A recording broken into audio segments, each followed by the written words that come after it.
मासिक धर्म के दौरान कौन से कार्य नहीं करने चाहिए? मासिक धर्म के दौरान स्त्री 3 दिनों के लिए अपवित्र हो जाती है।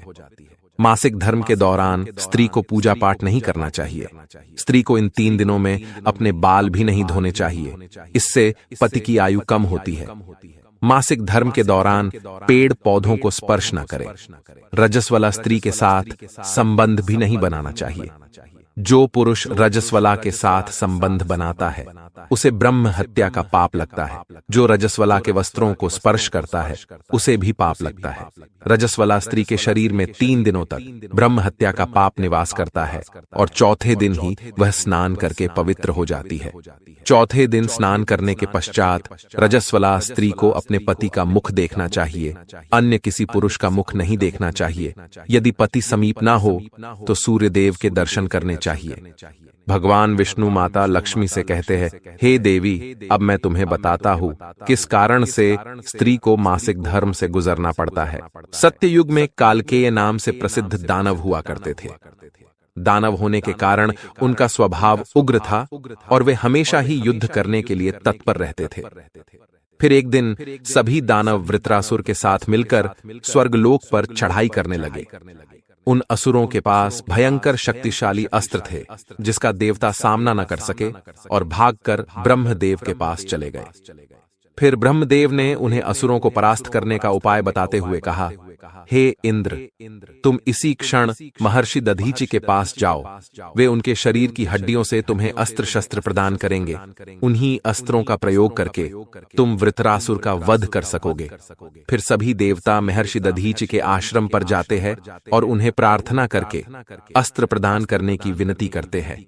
फिर संसार के कल्याण के लिए महर्षि दधीचि अपने शरीर की हड्डियों से अस्त्र शस्त्र निर्माण करते हैं। उन्हीं अस्त्रों में से एक वज्र नाम का अस्त्र होता है जिसे देवराज इंद्र धारण कर लेते हैं। फिर सभी देवता गण वृत्रासुर के साथ युद्ध करने के लिए निकल जाते हैं। देवताओं और दानवों के बीच भीषण युद्ध होता है। सभी देवता आकाश में दानवों से युद्ध के लिए एकत्रित हो जाते हैं और प्रहार करने लगते हैं। अग्निदेव अग्नि के प्रहार से दैत्यों को दग्ध करने लगते हैं। अग्नि के प्रभाव से दैत्यों का अंग अंग जलने लगता है। फिर वरुण देव जल की वर्षा से दैत्यों को डुबो देते हैं, जिससे दैत्य त्राही त्राही करने लगते हैं। अनेक दिनों तक इस प्रकार से दैत्यों और देवताओं के बीच में भीषण युद्ध चलने लगता है। फिर देवराज इंद्र और वृत्रासुर आमने सामने आ जाते हैं। दोनों के बीच भीषण युद्ध होता है और फिर देवराज इंद्र अपने वज्र का प्रहार करके वृत्रासुर को मार डालते हैं। उस दानव वृत्रासुर की मृत्यु होते ही उसके शरीर से ब्रह्म हत्या बाहर निकलती है और इंद्र का पीछा करने लगती है। फिर वह ब्रह्म हत्या इंद्र के शरीर में प्रवेश कर लेती है, जिससे इंद्र को ब्रह्म हत्या का पाप लगता है। देवराज इंद्र ब्रह्मदेव के पास जाते हैं और उनसे ब्रह्म हत्या से छुटकारा दिलाने के लिए कहते हैं।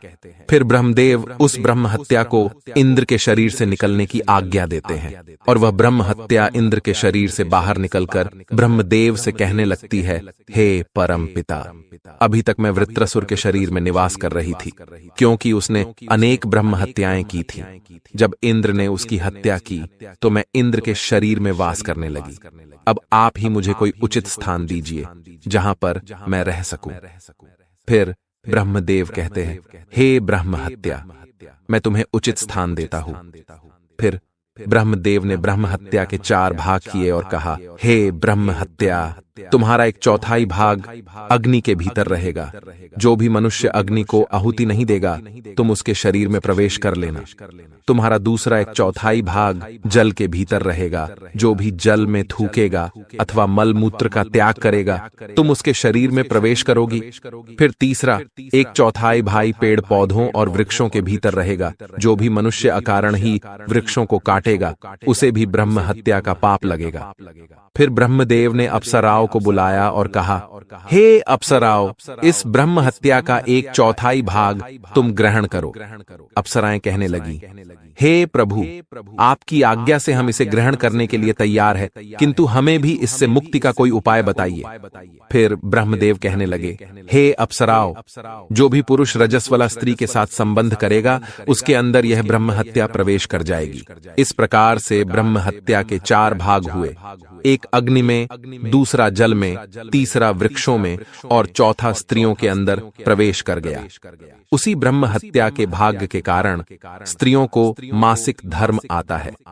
जो भी पुरुष मासिक धर्म के दौरान स्त्रियों को स्पर्श करता है अथवा उनके साथ संबंध बनाता है, उसे ब्रह्म हत्या का पाप लगता है।